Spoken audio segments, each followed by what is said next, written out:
ഉണ്ണികൃഷ്ണ ഉണ്ണികൃഷ്ണ ഉണ്ണികൃഷ്ണ വെള്ളം. അതിനാണോ നീ കിടന്ന് കീറി പൊളിച്ചത്? ഞാൻ കുടിച്ചിട്ട് വരട്ടെ.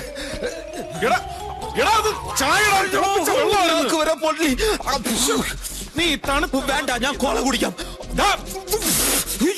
ഒടുക്കത്തെ തലവേദനയ്ക്ക് ഒരു കടിഞ്ചായ കുടിക്കാന്ന് വെച്ചപ്പോ നീ അത് തുപ്പിയും കളഞ്ഞു. തണുത്താണെന്ന് നോക്കട്ടെ. തണുത്ത് വരാം. എടാ നീ അറിഞ്ഞ തേടിയ കാല് വള്ളി ചുറ്റി. എടാ ഗണപതി സാറിന്റെ മകളാകാൻ പറ്റിയ ഒരെണ്ണത്തിന് ഞാൻ പോക്കി. അതേടാ കണ്ടാ ഗണപതി സാറിന്റെ മകളല്ലാന്ന് ഒരു കണ്ണുമുട്ടനും പറയില്ല. എന്നിട്ട് എവിടെ? എടാ താഴെ ഹാളിൽ വെയിറ്റ് ചെയ്യുന്നു. പോയാ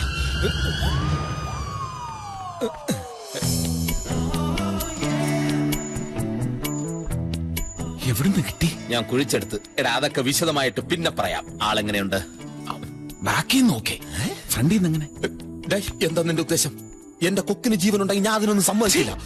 ഗണപതി സാറിന്റെ മോളെന്ന് പറയുമ്പോ ഒരു എടുപ്പൊക്കെ വേണ്ടേ? അതാ ഞാൻ ചോദിച്ചത്. അല്ലാതെ നീ. ഞാൻ വിചാരിച്ചു. എന്നാലും ആ നല്ല മനുഷ്യന് നീ ഇപ്പൊ ചെയ്ത ഈ ഉപകാരം ഉണ്ടല്ലോ, ദൈവം നിനക്ക് കൂലി തരും. Thank you. അപ്പോ സാറിനോട് പറയാലോ? പറയാം. എടാ ഇനി സാറിന് കണ്ടിഷ്ടപ്പെട്ട് മോളായിട്ട് അംഗീകരിച്ച് കഴിയുമ്പോ എവള് നമ്മുടെ മുട കാണിക്കൂ? ഇതൊരു പാവ കന്യാസ്ത്രീ അല്ലേ? നീ കന്യാസ്ത്രീയാണോ പിടിച്ചോണ്ട് വന്നേക്കുന്നത്? കന്യാസ്ത്രീ അല്ല ഞാൻ ഉദ്ദേശിച്ചത്. അഹങ്കാരവും ജാടയും കുഴിത്തുരുമ്പൊന്നും ഇല്ലാത്ത ഒരു പാവം കന്യകയായ സ്ത്രീ എന്നാണ് ഉദ്ദേശിച്ചത്. എന്നാ ഇനിയിപ്പോ വൈകിക്കാണ്ട് നീ എവിടെങ്കിലും മാറി നിൽക്കും. ഞാൻ പോയി സാറിനോട് പറഞ്ഞിട്ട് എങ്ങനെ കഷ്ടപ്പെട്ട് അധ്വാനിച്ച് എനിക്ക് അവളെ ഇവിടെ കൊണ്ടുവരാമെങ്കിൽ ഈ വിവരം ഞാൻ തന്നെ സാറിനോട് പോയി പറയാം. നീ പോയി പറയാനോ? എടാ നിന്നെ ഇവിടെ കണ്ടാലുണ്ടോ? ഒരു കുഴപ്പമില്ല. ഇന്നലെ ഉച്ചയ്ക്ക് മണിയടിച്ചപ്പോ ഞാനല്ലേ ചൂടുവെള്ളമായിട്ട് പുള്ളിയുടെ അടുത്ത് പോയത്. അപ്പൊ അയാള് പച്ചയ്ക്ക് എന്റെ മുഖത്തൊക്കെ ചോദിക്കുക, നിന്നോടൊപ്പം ഉള്ള ഒളിച്ച താമസമൊക്കെ സുഖം തന്നെ അല്ലേന്ന്. ഞാൻ അവിടെ ഒന്ന് ഒരേ ചിരി. എന്നാലും ഇത് വളരെ ഗൗരവമുള്ള ഒരു കാര്യമായതുകൊണ്ട് ഞാൻ തന്നെ പോയി പറയുന്നതിന്റെ ശരി. എന്നിട്ട് വേണം അതിന്റെ ക്രെഡിറ്റ് മുഴുവൻ നിനക്ക് തട്ടിയെടുക്കാൻ. മോനെ പോപ്പിനെ നീ കുർബാന ഓതാൻ പഠിപ്പിക്കല്ലേ. ഞാൻ തന്നെ പോവും. അവിടെ പോക്കുണ്ട്. അയ്യോ വെടി എനിക്ക് പേടിയാ. എന്നാലും പോവും. ഹായ് കുട്ടി അവിടെ നിൽക്കേ.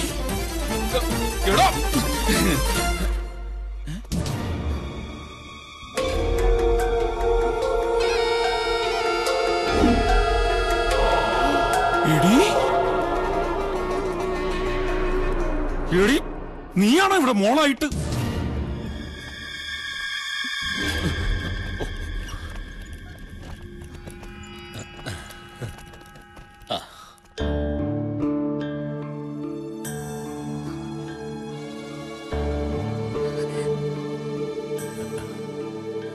പാവം കുട്ടി ജനിച്ച നാൾ മുതൽ അച്ഛനെ തേടിയുള്ള അലച്ചിലായിരുന്നു. അതാ ഈ ക്ഷീണം. കഥകളെല്ലാം എന്നോട് പറഞ്ഞു. ഞാൻ ഒരുപാട് കരയും ചെയ്തു. ഞാനിപ്പോ ഭയങ്കര കരച്ചിലായിരുന്നു.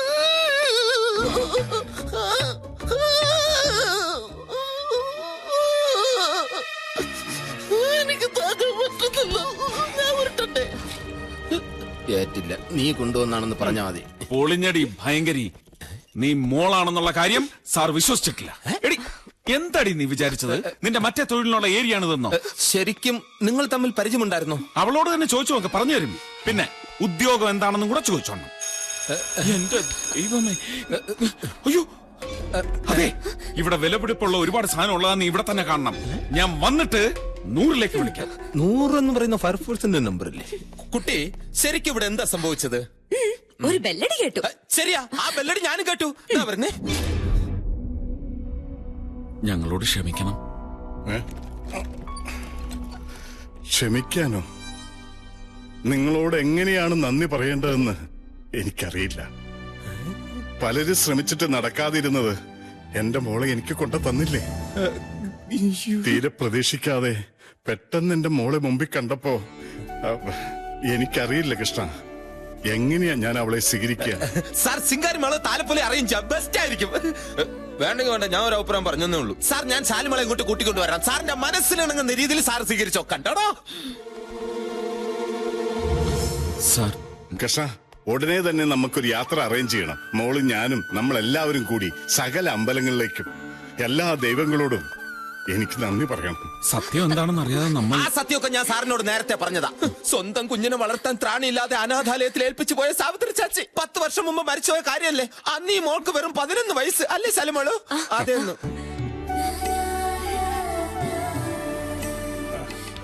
ഇനി അച്ഛനായി മോളായി അവരുടെ പാടായി അവരുടെ ലോകത്തേക്ക് നീ ഒരു കട്ടെറുമ്പാവരുത്. പോടാ പോടാ. എടാ നീ ഇപ്പൊ ഗണപതി സാറിന് കൊണ്ടു കൊടുത്ത ആരെയാണെന്ന് എനിക്കറിയൂ.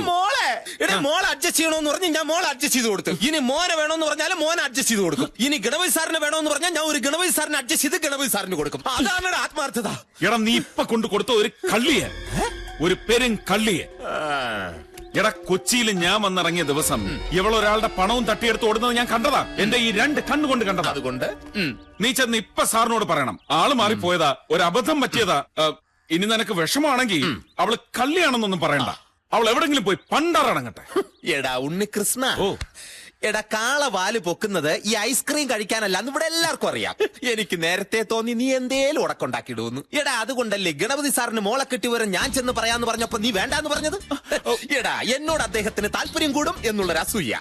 നീ നോക്കിക്കോ, സ്വന്തം മോളെ കഷ്ടപ്പെട്ട് കണ്ടുപിടിച്ചു കൊടുത്ത ഈ ഞാനാടാ ഇവിടുത്തെ നമ്പർ 1. അന്ന് നീ എന്നെ കണ്ടപ്പോ എന്താ വിളിച്ചത്? എടാ കണാപ്പ നഖം പറ്റാരാന്ന്. ഇനി ആ ജോലി നീ ഇവിടെ ചെയ്യും.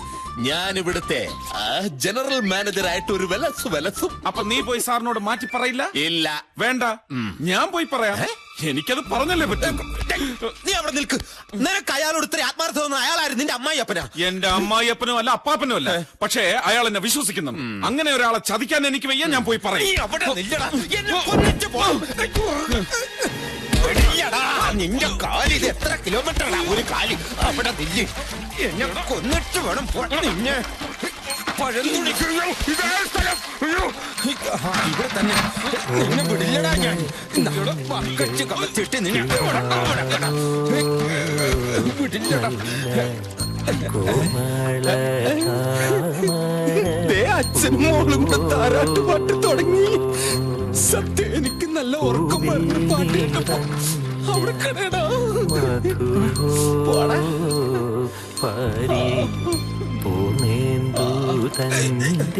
ഇല്ലടാ, എന്നാലും നിന്നെ വിടില്ല. ഇഴഞ്ഞും പോവാൻ പറ്റില്ല.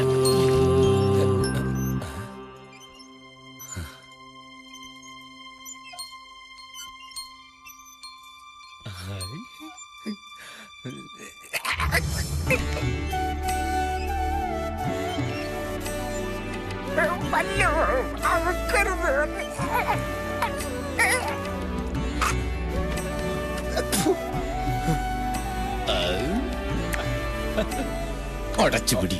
ഇനി എന്തെല്ലാം കാണാൻ കിടക്കുന്നു. ഈ ബ്രാഹ്മമുഹൂർത്തം എന്താണെന്ന് വെച്ചാൽ നിനക്കറിയോ? പിന്നെ എന്താ? അവര് ബ്രാഹ്മണന്മാരെല്ലാം കൂടെ പാതിരാക്കി ഒരുമിച്ചിരിക്കുന്ന ഒരു മുഹൂർത്തമാണ്. ഇതൊന്നും അല്ല. എന്റെ ബലമായ സംശയം ഇതെന്തോ പൂജയാന്ന. പൂജ?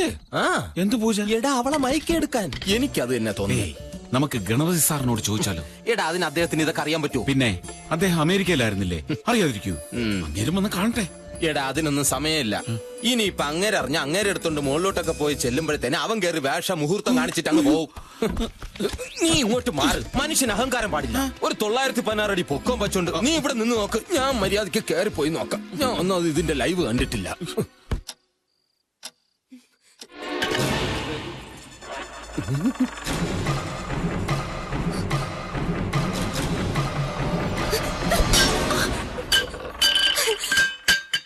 வெள்ளிக்கிண்ணம்தான் தங்க கைகளில் முத்து புன்னகை அந்த கண்களில் வைர சிலைதான் அந்தன் பக்கத்தில் ராஜாவின் பார்வை ராணியின் பக்கம்.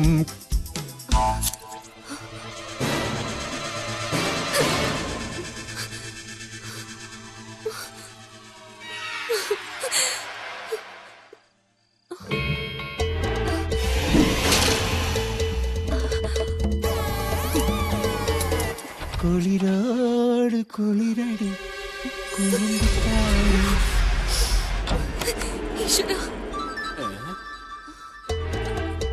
ഇതിവിടെ പോയത് ഇപ്പൊ ശരിയാക്കി തരാടാ മണിയപ്പ. ഇതൊന്ന് കിട്ടിക്കോട്ടെ.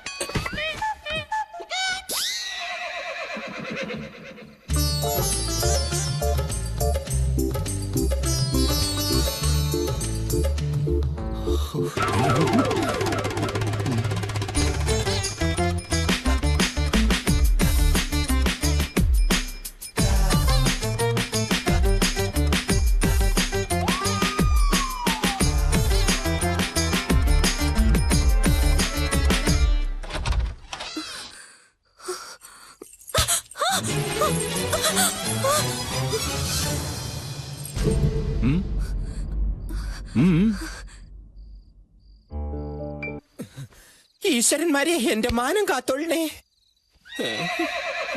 അയാളെ തെറ്റു പറഞ്ഞിട്ട് കാര്യമല്ല. ഇങ്ങനെ സാരി ഉടുത്ത ഏത് പുരുഷന്മാരാണ് ഇങ്ങനെ കാണിക്കാത്തത്? പണ്ടാരടങ്ങ് എന്താ വരുന്നു. ഈശ്വര, എന്റെ മാനം പോയത് തന്നെ.